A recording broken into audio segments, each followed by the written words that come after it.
गांधीनगर में मामूली बात पर मारपीट, घूरने के विवाद में युवक पर हमला, शाम ब्लॉक में लाठी डंडे से हमला।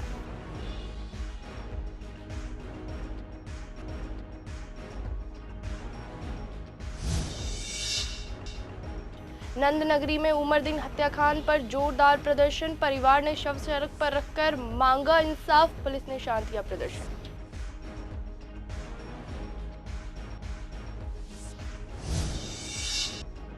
संजय झील में युवक की चाकू से हत्या, पूर्वी दिल्ली में अपराध से दहशत, साथ ही पुलिस आरोपी की तलाश में जुटी।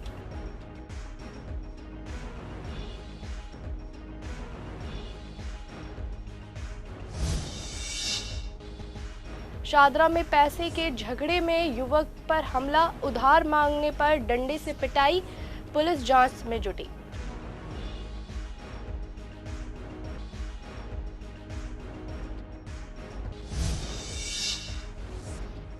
दिल्ली में सफाई कर्मचारी की समस्या बढ़ी, अस्थायी कर्मचारी को स्थायी करने की मांग, संसाधनों की कमी से काम में दिक्कत।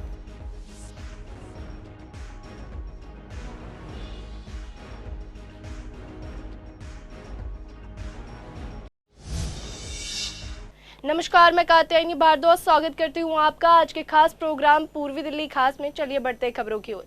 दिल्ली के गांधीनगर इलाके के श्याम ब्लॉक में घूरने को लेकर विवाद हो गया। सड़क किनारे खड़े कुछ युवक को एक युवक ने लगातार घूरने का आरोप जताया। इसी बात पर कहासुनी शुरू हो गई और मामला मारपीट तक पहुंच गया। आरोप है कि विवाद के बाद युवक ने लाठी डंडे से हमला कर दिया। हमले में युवक गंभीर रूप से घायल हो गया। आसपास मौजूद लोग ने बीच बचाव किया और घायल को नजदीकी अस्पताल पहुंचाया गया, जहां उसका इलाज चल रहा है। सूचना मिलते ही दिल्ली पुलिस मौके पर पहुंची। घायल के बयान के आधार पर गैर इरादतन हत्या के प्रयास का केस दर्ज किया गया है। साथ ही पुलिस ने एक आरोपी को गिरफ्तार कर लिया है, जबकि बाकी की तलाश जारी है। स्थानीय लोगों ने इलाके में निगरानी बढ़ाने की मांग की। उत्तर पूर्वी दिल्ली के नंदनगरी में उमरदीन हत्याकांड के विरोध में बुधवार सुबह भारी प्रदर्शन हुआ। मृतक का शव नूर चौक फ्लाईओवर के नंदनगरी डीसी ऑफिस जहां जाने वाली सड़क पर रख दिया गया। परिजनों ने इंसाफ की गुहार लगाई। घटना स्थल पर देखते ही देखते सैकड़ों लोग जमा हो गए। हमें इंसाफ चाहिए के नारे से पूरा इलाका गूंज उठा। प्रदर्शन के कारण कई किलोमीटर तक लंबा जाम लग गया और यातायात पूरी तरीके से ठप हो गया। वेलकम नंदनगरी और जेटीवी इनक्लेव थाने की पुलिस भारी बल को साथ में मौके पर मौजूद किया गया। वो वहां पर पहुंची और लोगों को शांत कराने की कोशिश की। घंटों बाद परिवार शव लेकर घर चला गया। तब यातायात सामान्य हुआ और मृतक की पत्नी राबिया का कहना है कि गोली चलाने वाले पर पहले से ही 2 हत्या के मामले दर्ज थे। उनका बेटा 10वीं कक्षा का छात्र है और बोर्ड की परीक्षा दे रहा है। घटना में उमरदीन पर फायरिंग कर उसे मौत के घाट उतार दिया गया। संजय झील पांडव नगर में 30 वर्षीय लोको चौधरी की चाकू मारकर हमले में हत्या कर दी गई। घटना देर शाम को हुई, जब गंभीर हालत में उन्हें अस्पताल ले जाया गया, लेकिन डॉक्टर ने उन्हें मृत घोषित कर दिया। पुलिस मौके पर पहुंची और शव को कब्जे में लेकर पोस्टमार्टम के लिए भेज दिया गया। मामला दर्ज कर जांच शुरू कर दी गई है। मृतक की पत्नी कंचन का आरोप उन्होंने लगाया है कि हमलावरों ने जानबूझकर चाकू से हमला किया। परिजन आरोपी के जल्द से जल्द गिरफ्तार करने की उन्हें मांग कर रहे हैं। पुलिस आसपास लगे सीसीटीवी कैमरे के फुटेज खंगाल रही है और आरोपियों की पहचान करने की कोशिश कर रही है। अधिकारियों का कहना है कि जल्द ही आरोपी को गिरफ्तार कर लिया जाएगा। कुछ नहीं, कोई बताया था संजय झील में ले गई है। अच्छा, कौन ले गए? बदमाश ले गई है, चाकू मारा तो हॉस्पिटल में है वो। क्या नाम था? आपके कौन लगते हो? उनके में वाइफ लगते हैं भैया। आपके हस्बैंड है? हाँ, थोड़ा मुंह दिखाई जाता है, पता चलेगा। क्या काम करते थे? लेबर के काम करता था। क्या नाम है उनके? लोको नाम है। कितनी उम्र है उनकी? कितनी उम्र होगा उम्र भैया। अच्छा, आपको कैसे पता चला? हमको मैं ठेकेदार को फोन किया है तो बोला हमारे शादरा के मानसरोवर पार्क थाना क्षेत्र में उधार पैसे लेने से मना करने पर एक युवक पर हमला हुआ।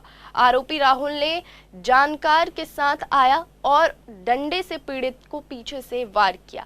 आपको बता दें कि आसपास के लोगों ने उसे जेटीवी अस्पताल में भर्ती कराया। पुलिस ने पीड़ित के बयान के आधार पर राहुल के खिलाफ मामला दर्ज कर लिया है और पुलिस फरार आरोपी राहुल की तलाश कर रही है। जानकारी के मुताबिक पीड़ित 22 वर्षीय करण अपने परिवार के साथ रामनगर शादरा में रहता था।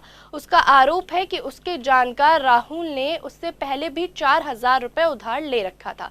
15 फरवरी को राहुल ने करण को अल हुदा मस्जिद के पास बुलाया था। वो गया तो वहां दोबारा उससे उधार पैसे मांगने लगा। करण ने पैसे देने से मना कर दिया, पर राहुल नाराज हो गया और गाली गलौज व झगड़ा करने लगा। पीड़ित वहां से जाने लगा, तभी राहुल ने एक डंडा लेकर उसके ऊपर वार कर दिया और करण पर हमला कर दिया, जिससे वो गंभीर रूप से घायल हो गया। शाहदा डिस्ट्रिक्ट के मानसरोवर इलाके की घटना सामने आई है, जहां पर उधार लेने को लेकर दूसरे लड़के ने अपने दोस्त के साथ मिलकर लाठी डंडे से हमला कर दिया। तो आप साफ तौर पर देखा जा सकता है कि यहां पर मारपीट, डंडे से जमकर पिटाई करी। पीड़ित पिटाई के जाने से अचेत हो गया।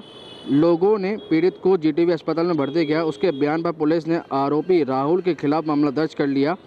पुलिस फरार आरोपी राहुल की तलाश कर रही है। जानकारी के मुताबिक 22 वर्षीय करण अपने परिवार के साथ रामनगर शादरा में रहता है। उनका आरोप है कि जानकर राहुल ने उससे पहले से ही 4,000 रुपये ले रखे थे उधार। वीडियो जर्नलिस्ट अंकित के साथ मोहित शर्मा, सीजन डिजिटल, दिल्ली। दिल्ली में सफाई कर्मचारी की समस्या और ज्यादा बढ़ती हुई नजर आ रही है। बड़ी संख्या में कर्मचारी वर्षों से काम कर रहे हैं, लेकिन अब तक उनकी नौकरी स्थायी नहीं हुई है। कर्मचारी लगातार दिल्ली नगर निगम के चक्कर लगाते रहते हैं।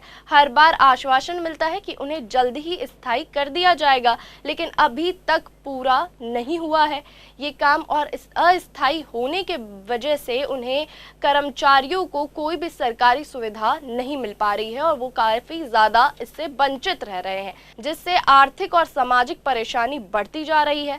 सफाई के दौरान उन्हें जरूरी संसाधन भी नहीं मिलते हैं, जिससे काम करने में दिक्कत आती है। सफाई कर्मचारी की मांग है कि अस्थायी कर्मचारी को जल्द से जल्द स्थायी किया जाए और काम के दौरान आवश्यक सुविधा उपलब्ध कराई जाए, ताकि वो बिना परेशानी अपने काम जिम्मेदारी से निभा सकें।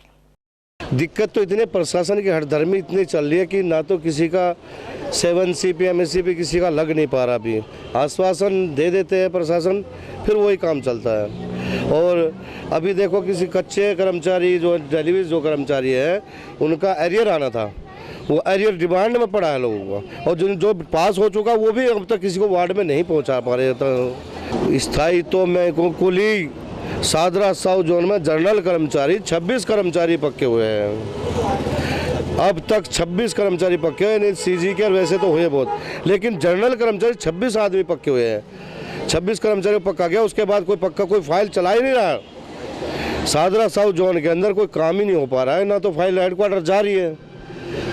जब हेडक्वार्टर फाइल पहुंचेगी तभी तो काम होगा, यहाँ से काम ही नहीं करते। देखो जी, जब अभी तक तो जितनी मीटिंगें चली है हमारे, जितने अभी 2-3 मीटिंग हुई है, लेकिन उसके अंदर सिर्फ आश्वासन ही मिला है और बाकी इसके अंदर कुछ नहीं मिला है। आश्वासन के सिवा कुछ नहीं दे पा रहे हैं। क्या बोल देते हैं, क्या बस इनका यही है कि अभी मतलब हम कर देंगे, लेकिन कर देंगे कब होता है कुछ नहीं पता है। प्रशासन ने कोई भी ऐसा उपकरण नहीं दे रखा है जिससे हमारा सफाई कर्मचारी उसको इस्तेमाल कर सके और अपनी सेफ्टी कर सके। बिल्कुल सेफ्टी नहीं की जाती? नहीं। तो ऐसे ही उतरते हैं तो कितने दिक्कतें होती हैं? काफ़ी दिक्कतें होती हैं। किस तरह की दिक्कतें आती हैं? जैसे अब नालों की सफाई के लिए दिक्कतें आती हैं, गमबूट वगैरह नहीं देते हैं, जैसे उसमें उतर के सफाई करेगा आदमी, ग्लिप्स वगैरह नहीं देते हैं जिनको पैर के वो अपना कूड़ा उठाए सफाई करे। हमारे सफाई कर्मचारी भाई अभी पीछे एक ऑर्डर सर्कुलर निकाला था कि भाई सवेरे जल्दी आना है काम पर, ड्यूटी पर।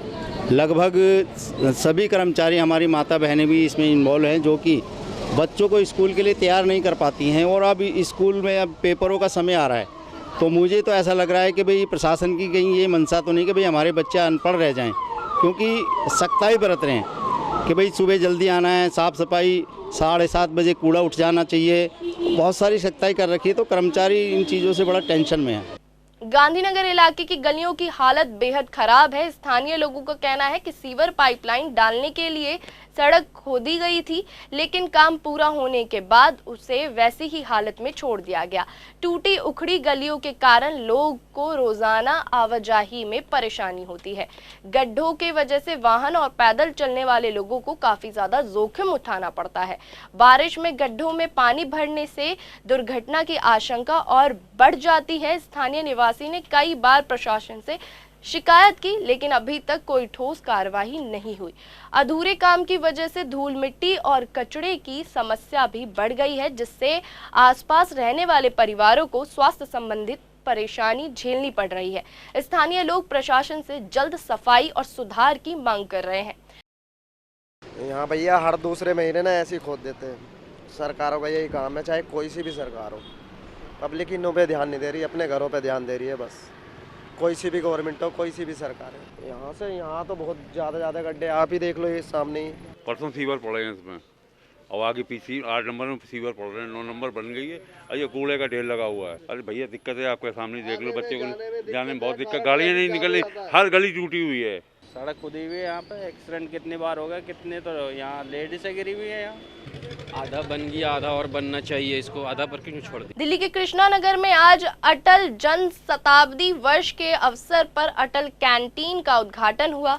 अब आम लोगों को सिर्फ 5 रुपए में ही पौष्टिक थाली मिलेगी। इससे गरीब, श्रमिक और जरूरतमंद परिवारों को बड़ी अच्छी राहत मिलेगी की उम्मीद भी जताई जा रही है। साथ ही उद्घाटन कार्यक्रम में पुलिस बूथ के पास, नरसिंह सफेद बस्ती और गीता कॉलोनी शमशान घाट के पास ये आयोजन किया गया था, जहां स्थानीय लोग और कई गणमान्य व्यक्ति उपस्थित रहे। इस मौके पर वीके सक्सेना, हर्ष मल्होत्रा, रेखा गुप्ता, भाजपा शादरा अध्यक्ष दीपक गावा और कृष्णा नगर विधायक अनिल गोयल मौके पर मौजूद रहे। वक्ताओं ने कहा कि ये पहल पूर्व प्रधानमंत्री अटल बिहारी वाजपेयी की जनसेवा की सोच को आगे बढ़ाने के लिए महत्वपूर्ण कदम है। स्थानीय लोग चाहते हैं कि कैंटीन नियमित रूप से संचालित हो और ज्यादा से ज्यादा जरूरतमंद लोगों तक इसका लाभ पहुंचे। दिल्ली में 24 अटल कैंटीन का उद्घाटन किया गया है। इन्हें मिलाकर दिल्ली में अब इस तरह के लगभग 40 कैंटीन अलग अलग जगहों पर लोगों को सस्ती दर में साफ और पौष्टिक खाना परोसा। आपको याद होगा पिछले वर्ष 25 दिसंबर को पूर्व प्रधानमंत्री की 101वीं जयंती पर माननीय मुख्यमंत्री जी ने इसकी शुरुआत की। एक ऐसी सुविधा शुरू हुई है जहाँ केवल 5 रुपये में काफी था। कार्यक्रम के बाद मुझे नहीं लगता कि दिल्ली में किसी को भी मजबूरन भूखा सोना पड़ेगा। हजारों लोग, लाखों लोग आर्थिक रूप से तंगी झेल रहे लोगों के लिए, प्रवासी श्रमिकों के लिए, बाहर से आने वाले गरीब लोगों के लिए, सहायक और मजदूरों के लिए कैंटीन किसी वरदान से कम है। मैं मानता हूँ कि यह कैंटीन इन्हीं सभी लोगों के लिए एक जीवन रेखा बन सकती है। मैं इस मौके पे अपने डिस्ट्रिक्ट के अधिकारियों की भी प्रशंसा करना चाहती हूँ, भूरी प्रशंसा करना चाहती हूँ। हमारे सीईओ डिस्ट्रिक्ट भूपेश ठाकुर जी, पीके झा जी, जिन्होंने इनकी पूरी टीम ने बहुत कम समय में हमारे इस स्वप्न को अटल कैंटीन, एक ही स्वप्न था इसके पीछे कि दिल्ली में कोई भूखा ना सोए। आपने हमारे स्वप्न को, आदरणीय प्रधानमंत्री नरेंद्र जी के स्वप्न को और अटल बिहारी वाजपेयी जी के मार्गदर्शन को पूरा करने के लिए हमारे साथ मेहनत करी, इस काम को पूरा किया। मैं आपको भी बहुत बहुत बधाई देता हूं।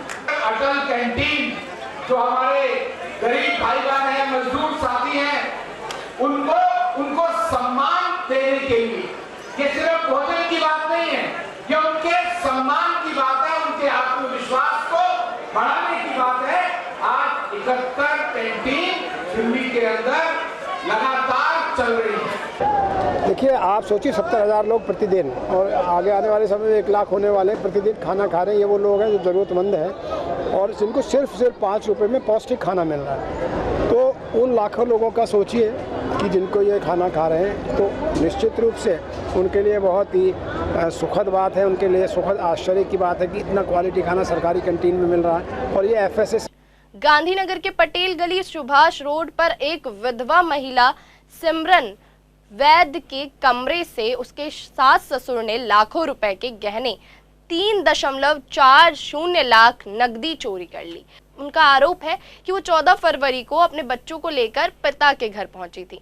15 फरवरी जब सुबह वो वहां पर लौटी वापस अपने घर, तो उन्होंने देखा कि कमरे में चांदी का मंदिर, लक्ष्मी गणेश की मूर्ति, हीरे का इयररिंग्स, गोल्ड और की रिंग, ट्रे और नकदी गायब थे। पुलिस की जांच में पता चला कि उनके सास ससुर ने नकली चाबी बनवाई और कमरे में ताला खोलकर चोरी की। ये पूरी घटना गांधीनगर पुलिस के सामने CCTV कैमरे में कैद हुई, जो उसके सामने आई। पुलिस ने सास ससुर को कब्जे में लेकर उनसे पूछताछ करनी शुरू कर दी है। दिल्ली की ज्योति नगर पुलिस ने एक महिला की हत्या के मामले को सुलझाते हुए 2 आरोपियों को गिरफ्तार किया। वारदात में इस्तेमाल चाकू, लूटी गई ज्वेलरी और अपराध में इस्तेमाल किए मोटरसाइकिल भी बरामद किए गए। मामले की जांच इंस्पेक्टर देव प्रकाश के नेतृत्व में हुई। टीम में कई SI, ASI और कांस्टेबल भी शामिल थे। पूरी कार्रवाई SCP गोकलपुरी दीपक की करीबी पर्यवेक्षण पर की गई, जहां पुलिस ने 21 वर्षीय उमेश और 22 वर्षीय विपिन दोनों नंद नगरी से गिरफ्तार किए। पूछताछ में पता चला कि दोनों आर्थिक तंगी के कारण लूट की योजना बना रहे थे और इस दौरान महिला की हत्या कर दी। पुलिस अब मामले में जुटी हुई है और अन्य पहलू की भी जांच कर रही है। Old Gita colony block 1A का MCD पार्क कई महीनों से उसमें ताला लगे होने के कारण वो खराब हालत में है। उचित देखभाल न होने से पार्क की हरियाली खत्म हो गई है और गंदगी का ढेर जमा हो गया है।